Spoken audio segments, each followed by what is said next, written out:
శ్రీ విఘ్నేశాయ నమః, శ్రీ గురుభ్యో నమః, మహాసరస్వత్యై నమః. నమస్కారం అండి. 2026 సంవత్సరం నూతన సంవత్సర శుభాకాంక్షలు అండి. ఈరోజు 2026 సంవత్సరంలో మేషరాశి వారికి ఎలా ఉంటుంది, ఈ సంవత్సరంలో వారికి మంచి జరుగుతుందా చెడు జరుగుతుందన్న అంశం గురించి చెప్తున్నానండి.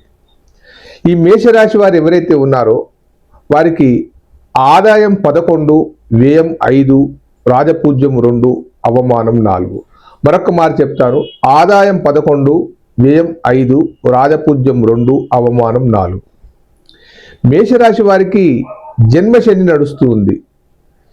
ఈ జన్మశని వల్ల చాలా కష్టాలు ఉంటాయి, చాలా ఖర్చులు అవుతాయి, అనుకోని ఆపదలు వస్తూ ఉంటాయి.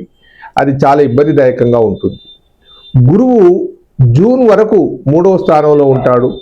అటు తర్వాత నవంబర్, డిసెంబర్ మాసంలో గురువు పంచమ స్థానంలో ఉండడం వల్ల నవంబర్, డిసెంబర్ మాసంలో 2026 సంవత్సరంలో మీకు గురుబలం వల్ల మంచి శుభదాయకంగా ఉంటుంది, ఆర్థికంగా వెసులుబాటు ఉంటుంది, బ్రహ్మాండంగా ఉంటుంది. ఇకపోతే రాహు కూడా ఈ సంవత్సరం మీకు సహకరిస్తున్నాడు. రాహు 11వ స్థానంలో ఉన్నాడు. రాహు 11వ స్థానంలో ఉండడం వల్ల అనుకోని లాభాలు వస్తాయి, మీరు పెట్టే వ్యాపారాలు అభివృద్ధిలోకి వస్తాయి. ఏదైనా విదేశాలకు వెళ్ళాలని మీరు భావిస్తే హాయిగా విదేశాలకు వెళ్ళే అవకాశాలు వస్తాయి. నూతన గృహాలు నిర్మించాలనుకున్న వారికి నవంబర్, డిసెంబర్ మాసంలో బాగా అనుకూలంగా ఉంటుంది. ఈ సంవత్సరం చివరిలో బాగా ఉంటుంది, ఒక 2 నెలలు మాత్రమే అనుకూలంగా ఉంది. ఇకపోతే కేతువు 5వ స్థానంలో సంచరిస్తూ ఉన్నాడు. కేతువు 5వ స్థానంలో సంచరించినప్పుడు కొంచెం ఆర్థికంగా ఇబ్బందిగా ఉంటుంది, మానసిక ప్రశాంతత లోపిస్తూ ఉంటుంది.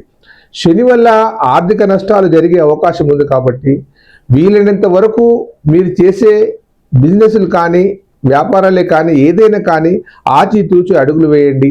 ఆరోగ్యం పట్ల జాగ్రత్తగా ఉండవలసిన అవసరం ఉంది. ఇకపోతే మీ పిల్లల పట్ల మీరు జాగ్రత్తగా ఉండవలసిన అవసరం ఉంది. ఏదైనా నూతనంగా వ్యాపారాన్ని ప్రారంభించాలనే మేషరాశి వారికి మీరు తగు జాగ్రత్తలు తీసుకొని చేస్తూ ఉండాలి. గురుబలం నవంబర్, డిసెంబర్లో ఉంది. మొత్తానికి శని వల్ల బాగా నష్టం జరిగే అవకాశం ఉంది. రాహు వల్ల మీకు ఏదైనా షేర్ మార్కెట్ బిజినెస్ కానీ, సినీ రంగమే కానీ, రాజకీయ రంగమే కానీ మీరు అభివృద్ధి చెందాలనుకుంటే రాహు వల్ల జరుగుతూ ఉంటుంది.